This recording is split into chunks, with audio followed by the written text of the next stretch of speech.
Mesdames et messieurs, amis téléspectateurs d'Ivoire Télé.net, bonjour. À un livre ça se lit, nous recevons aujourd'hui M. Ekra Ano Théodore, banquier de formation, né à Zébenou, à Bangourou, en Côte d'Ivoire. M.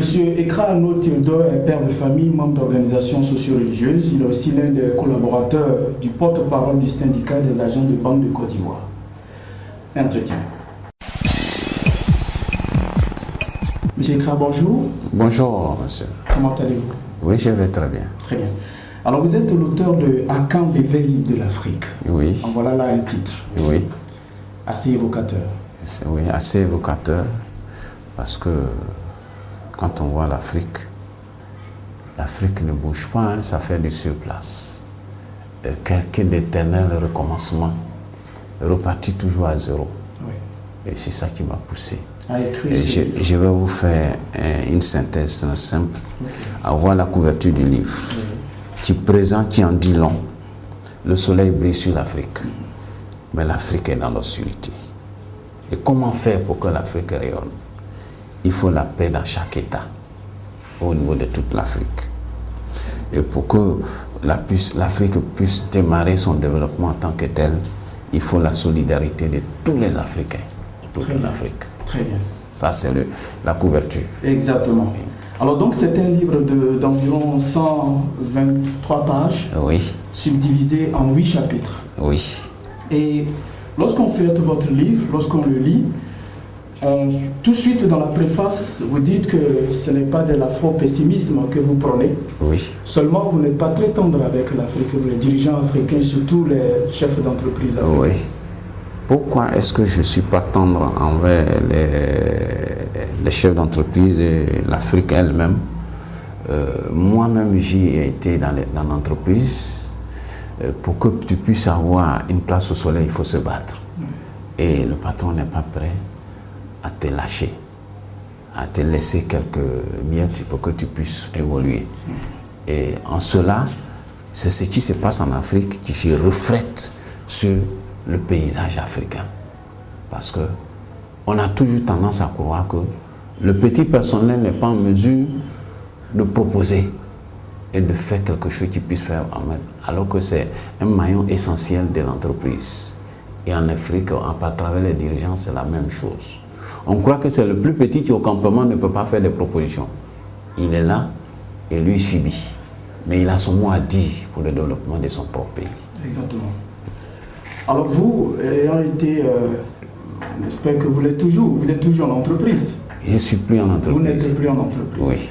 Alors pour vous, pour l'homme d'entreprise que vous êtes, quand on vous lit, on a le sentiment que pour que l'Afrique se développe, oui, tout doit partir de la gestion des entreprises. Oui. Vous ne parlez pas assez de l'administration de façon générale. L'administration de façon générale a une gestion opaque. Oui. Et que l'État ne joue pas pleinement son rôle. C'est ça. Parce que quand l'homme veut avoir un bien-être, s'il n'a pas un bien-être, s'il va, il est en administration, moi c'est un constat personnel, hein, quand je vois des gens à travers le revenu mensuel, le bonhomme ne se croit pas obligé d'aller, il n'a pas la conscience professionnelle. Ça. Mais il faut que l'État lui mette à sa disposition les moyens pour qu'il soit consciencieux. L'État peut le sanctionner à tout moment. Oui. Si les moyens sont à sa disposition, qu'il ne fait pas, ne joue pas son rôle. Très bien. Et c'est le rôle régalien, oui, de l'État. De l'État. Ouais. On va y revenir certainement. Alors nous allons adopter la stratégie suivante. Nous allons prendre chapitre par chapitre, si oui, le temps nous le permet. Oui. Et puis nous allons nous éclairer un peu. Oui. Le premier chapitre, bref historique et état des lieux des entreprises en Côte d'Ivoire. Et là, vous parlez du miracle ivoirien et vous dites aussi pourquoi ce miracle a fait long feu, pour ainsi dire. Ouais.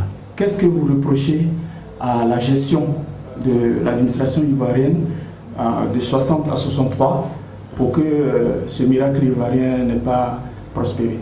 Le miracle ivoirien n'a pas pu prospérer parce que le premier président d'alors a mis des gens à la tête de cette entreprise. Et tout marchait au départ. Mais à un moment donné, les gens confondaient l'entreprise qu'on a confiée par rapport à leur propre gestion familiale. Et ce qui fait qu'on pouvait prendre ce qu'on voulait, on pouvait faire ce qu'on voulait. Ce qui fait que les efforts de ce premier président n'ont pas permis aux gens d'aller plus loin. Et c'est là que je dis, on n'avait pas parachevé la formation technique qui nous permettait d'aller seul, et on a commencé à ivoiriser. Très bien. Vous en parlez, vous dites que l'ivoirisation des cadres, c'est ce qui a plombé le développement de la Côte d'Ivoire. Oui, l'ivoirisation des cadres, on n'avait pas encore achevé notre formation technique. Auprès de qui auprès des colons, oui. Qui nous permet de prendre en vol. Mais je le dis au passé, à présent, on a les cadres qu'il faut. Ah oui. Oui, on a les cadres qu'il faut. Donc on peut maintenant ivoiriser. On peut ivoiriser. Suffisamment. Suffisamment. N'est-ce pas? Ouais. Donc, lorsqu'on voit un peu ce que vous dites dans ce chapitre, vous parlez notamment de ce que vous venez de dire. À la fin de ce chapitre, vous dites « L'entreprise en Afrique est un lieu par excellence de l'exploitation de l'homme par l'homme, de l'injustice en un mot de la misère. C'est une situation d'un autre âge qui prévaut dans nos entreprises. L'exploitation de l'homme par l'homme. » Est-ce que c'est propre à l'Afrique? L'exploitation de l'homme par l'homme. Oui. Vous savez, quand j'ai fait allusion à l'exploitation de l'homme par l'homme, le pays colonisateur, il exploite moins. Il ne le fait pas sentir. Parce qu'il y a un gain substantiel qui permet à l'homme de s'épanouir. Mais alors qu'en Afrique, vous voyez, au début, n'étaient pas des gens qui étaient intellectuels. C'est des gens qui ont un certain niveau et qui avaient attrapé la petite entreprise. Mais au fur et à mesure que l'entreprise évolue, permettez-les d'avoir un gain pour pouvoir avancer avec l'entreprise. Mais ce n'est pas ce qui se fait. Les salaires sont vraiment de façon qu'on dit, il y a la bataille des salaires en entreprise. Tu peux être de même classification avec la personne, mais la différence des salaires fait que toi, tu te dis que je travaille pas, quel gain j'ai pour pouvoir faire évoluer ma famille. C'est ça. Au chapitre 2, vous parlez de... Le titre, c'est le social au service de l'homme. Qu'est-ce que vous entendez par là? Le social au service de l'homme, c'est-à-dire, je veux dire qu'il faut faire en sorte que l'homme, s'il mérite d'être à un poste, il faut le mettre là. Et puis, il faut lui mettre les moyens de son épanouissement. En quoi faisant? Il faut qu'il soit bien logé, il faut qu'il soit bien soigné, il faut qu'il puisse se déplacer, les moyens de se déplacer. Mais il y a des gens qui travaillent toute leur carrière, ils vont à la retraite sans même une maison, une petite maison. Une petite baraque de 2 pièces, 3 pièces. Ils vont les mains vides. C'est pas faute de n'avoir pas essayé, mais les moyens qu'il a ne lui permettent pas de s'offrir une maison. C'est ça que j'ai dit, le social au service de l'homme, et non l'homme qui va faire du social pour que l'entreprise évolue et lui il est dans la misère. Vous le dites à la page 34 de votre livre, or la sécurité et la santé du travailleur ne sont souvent pas une préoccupation majeure dans les entreprises privées. Le petit employeur, comme vous l'appelez, y est moins bien traité. Il est astreint à toute une kyrielle de travaux qui justifient le manœuvrage à outrance, la survivance, le développement du malthusianisme. C'est quoi le malthusianisme?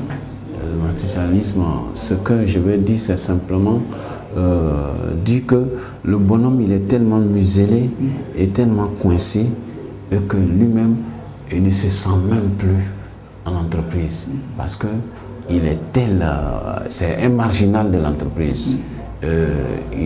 Quand vous allez, des fois en entreprise, je le dis, et comme moi je l'ai vécu, le patron peut aller dans une clinique plus luxueux, et toi on te dit, ta classification ne te permet pas d'aller dans cette entreprise, tu dois aller dans l'autre classe.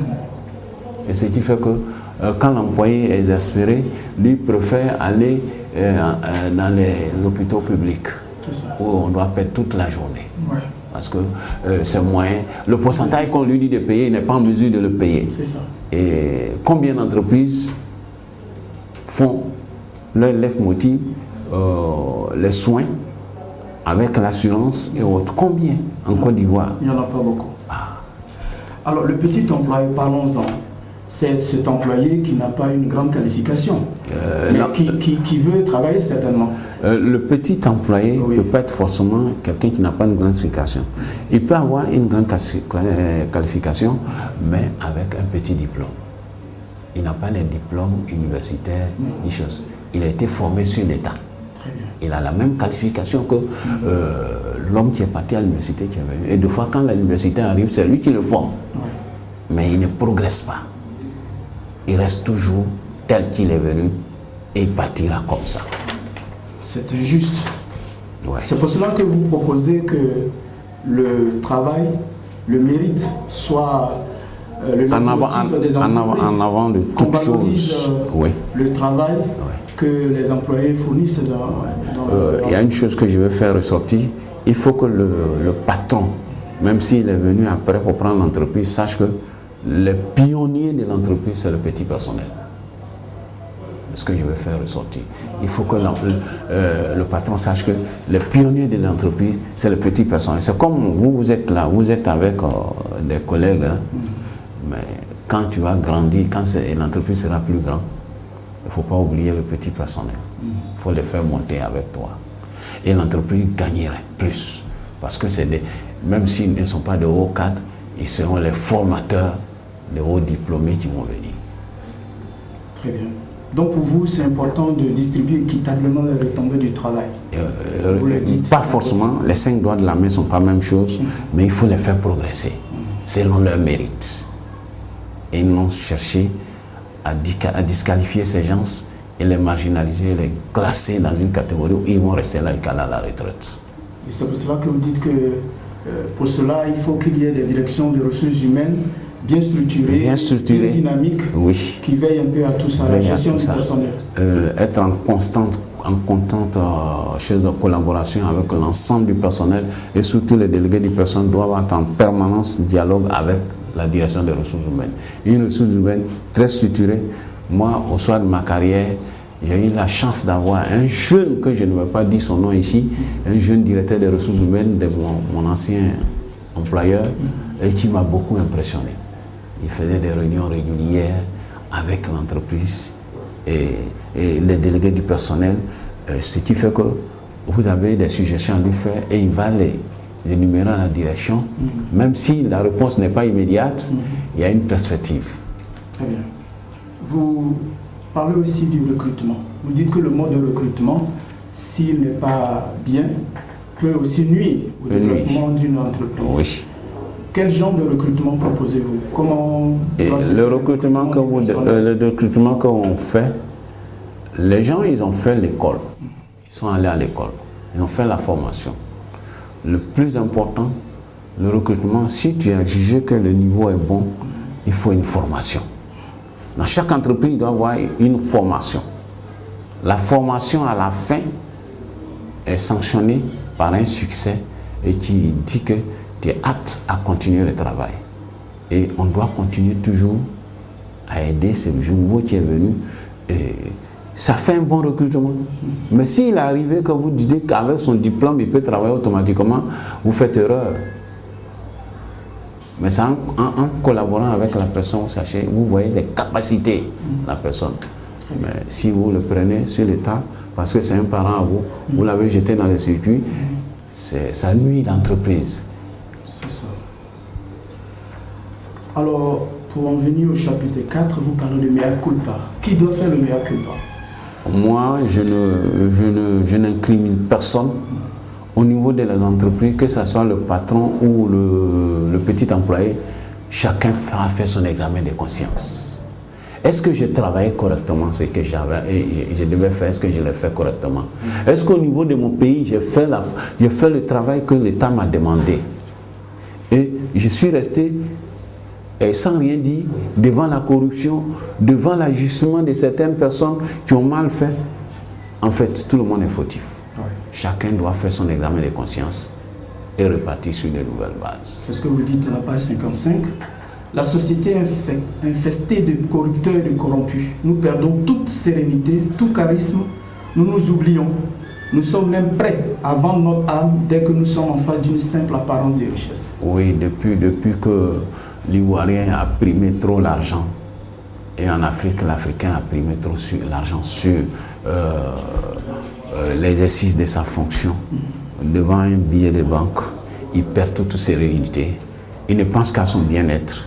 Alors qu'un homme qui est intègre, qui veut faire avancer sa société, qui veut faire avancer son pays, doit rester serein et travailler correctement pour faire comprendre à ce corrupteur que je ne suis pas là pour ça, je gagne un pain. Mais dis-toi que la récompense vient après. Et quand on voit, le chef d'entreprise voit que ce monsieur-là, il nous fait progresser, il doit le récompenser. Ce n'est pas le corrupteur qui doit le récompenser. Et la corruption est éphémère. L'Afrique en a marre de repartir à zéro, c'est le chapitre 5. Oui. Mais on a envie de dire que c'est les fils d'Afrique, les Africains eux-mêmes, le fossoyeur. Les fossoyeurs qui tirent l'Afrique par le bas. Oui. Le fossoyeur tire par l'Afrique par le bas, mais nous nous laissons désabusés par le colon qui a envie de s'introduire dans le pays en obtenant des facilités. Et comme on se voit malheureux dans sa région, dans son département, on veut paraître. On est prêt à aider le colon à tirer l'Afrique vers le bas. Parce que l'Afrique, le colonisateur qui vient en Afrique ne vient pas pour aider l'Afrique. Il vient pour ses affaires. Il vient pour un profit. Donc, on doit réfléchir et dire que l'Afrique du 3e millénaire, on doit faire des opérations où l'opérateur qui vient gagne et l'Afrique doit gagner. Du 50-50. Oui. Et non chercher à séduire et à plaire. Et toi seul, tu es bien dans le département. S'il y a 3 millions d'âmes dans ton département, est-ce que tu peux leur venir en secours? Mais quand tu leur accordes un cadre bien agréable, où ils peuvent se soigner, où ils peuvent se loger, peuvent se nourrir, ils vont venir chez toi? Non. Chacun doit être conscient. L'Afrique doit repartir sur une bonne base. C'est pourquoi j'ai dit l'Afrique est fatiguée de repartir toujours à zéro. Dans tous les villages, s'il y a des infrastructures sanitaires, des écoles, des collèges, est-ce que tous nos enfants vont se déplacer pour venir tous sur la capitale ou bien dans les villes? Non. Mais vous dites qu'il y a des modèles de personnalité que l'Afrique a, oui. Des modèles qui doivent être suivis. Vous parlez de Léopold Sédar Senghor, oui. Vous parlez aussi de Nelson Mandela. Oui. Il n'y a que cela? Il y a cela, mais il y a des gens qui n'ont pas fait long feu et qui sont partis. Je veux parler de Kwame Nkrumah, je veux parler de Thomas Sankara. Il y a d'autres que je ne peux pas énumérer tout, qui ont essayé de faire comprendre à leurs compatriotes que nous ne devons pas tendre la main au dehors, nous devons compter sur nous-mêmes. Mais ils n'ont pas duré. Et par la faute de qui? Par la faute du colon, avec la complicité de nos frères africains. C'est ça. D'accord. Donc apparemment, ce que l'Afrique doit faire, ça lui échappe, parce que son destin n'est pas forcément dans sa main. Tant qu'il y a ces personnes que vous appelez les colons, ces prédateurs, qui tirent toujours l'Afrique par le bas, qui ne veulent pas la laisser, j'allais dire, sortir de cette torpeur, sortir, faire son émergence, c'est finalement pas à l'Africain qu'il faut reprocher cela. Il faut reprocher à l'Africain parce que l'Africain joue solitaire quand ça lui réussit. Alors que si on était tous unis, on était tous solidaires et qu'on voulait, on veut vraiment aller de l'avant, les décisions doivent être prises de façon collégiale, de façon unie, et on propose. Vous croyez qu'en Côte d'Ivoire actuellement, si on veut, le gouvernement veut prendre les intelligences, nos enfants universitaires, de réfléchir sur la Côte d'Ivoire, en créant une université d'intelligentsia, et qu'on dit, vous réfléchissez pour chaque département, proposez à l'État, je vous donne 10 ans, la Côte d'Ivoire aura un autre visage. Et à travers la Côte d'Ivoire, c'est toute l'Afrique qui gagne. Très bien. Vous dites aussi que la diaspora africaine peut aider l'Afrique à se développer. Oui, qu'est-ce qu'ils peuvent apporter? La diaspora africaine peut apporter un développement à condition qu'on leur laisse la liberté et l'expression de pouvoir s'épanouir en leur permettant de créer leur propre banque. Parce qu'il faut que leur gestion soit transparente et non venir donner à des gens qui vont les dilapider demain. Et puis leur expertise, intelligence, leur formation qu'ils ont eue là-bas, ils peuvent nous l'apporter. Et ça, c'est très important. Mais quand ils voient notre façon de gérer, notre façon de faire, et qu'une population, quand tu vas, et à la fin tu sévis dans un département ou bien dans un autre coin ou d'Afrique, ça décourage la diaspora. Ils sont obligés de penser à leur petite famille. Sinon, ils ont la possibilité d'aider leur pays et l'Afrique. Ok. Monsieur Ekra Ano Théodore, on vous a bien compris. Vous dites finalement dans le chapitre 7 qu'il y a un espoir pour l'Afrique. Alors, tracé en de grandes lignes, sur quoi repose l'espoir pour une émergence de l'Afrique? L'Afrique, il y a de l'espoir, beaucoup d'espoir, à travers sa jeunesse d'abord, pour commencer. Une jeunesse enthousiaste, malgré les vicissitudes et les malheurs et les calamités qui les frappent, l'Afrique est toujours enthousiaste. Et à travers ça, il y a notre sous-sol. Et notre sous-sol regorge beaucoup de matières premières. Et la vaillante population qui travaille sans cesse malgré les problèmes. Et à travers cela, il y a l'espoir pour l'Afrique de demain. Ok. Alors, comment peut-on se procurer votre livre? Parce qu'on a fouillé, mais on n'a pas vu le nom d'un éditeur connu. Apparemment, vous l'avez publié à compte d'auteur. Oui, voilà. Je suis moi-même le producteur parce que le milieu est très difficile, le milieu des éditeurs. Et s'ils ont édité ton livre, dis-toi que ton espoir ne sera jamais comblé. Ouais. Je n'ai qu'une seule librairie en Côte d'Ivoire qui distribue mon livre, c'est la librairie Carrefour. Moi-même, j'ai un stock. Je vais vous donner le numéro si vous voulez. On peut le donner en direct? En direct, le 07 82 82 12, le 61 29 22 12. Parce que j'ai décidé de le distribuer moi-même parce qu'un milieu très difficile, quand tu as à ton premier essai comme je le suis, on ne prend pas au sérieux. Alors que vous dites des choses très sensées. C'est une analyse successive. C'est ma part de suggestions que j'ai fait à l'Afrique pour que l'Afrique puisse se prendre en charge. C'est ce que j'essaie de faire et j'essaierai toujours de faire. Après ce livre-ci, il y a un succès, il y a encore d'autres en préparation. Vous avez d'autres projets? Ouais. Voici une œuvre dont les écrits remueront quelque chose en vous parce qu'ils vous plongent dans la réalité quotidienne de l'Afrique d'aujourd'hui. L'angoisse que ces écrits laissent apparaître pour la restitution du quotidien est par moments presque inquiétant. Comment comprendre ce harakiri des Africains? Des souffrances, des espoirs éventrés, le perpétuel recommencement sont autant de douleurs traduites par une plume alerte, crue et incisive. Amis auditeurs, amis téléspectateurs plutôt, c'est bien le résumé de l'œuvre de M. Ekra Ano Théodore, un essai sur les difficultés que rencontre l'Afrique à sortir, n'est-ce pas, du sous-développement. Il a parlé de ces difficultés, mais il n'est pas resté pessimiste. Il nous a proposé quelques pistes de réflexion.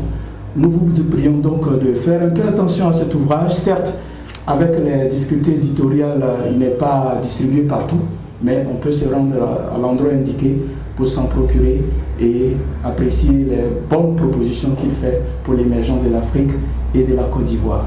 Merci. Merci. C'est moi qui vous remercie.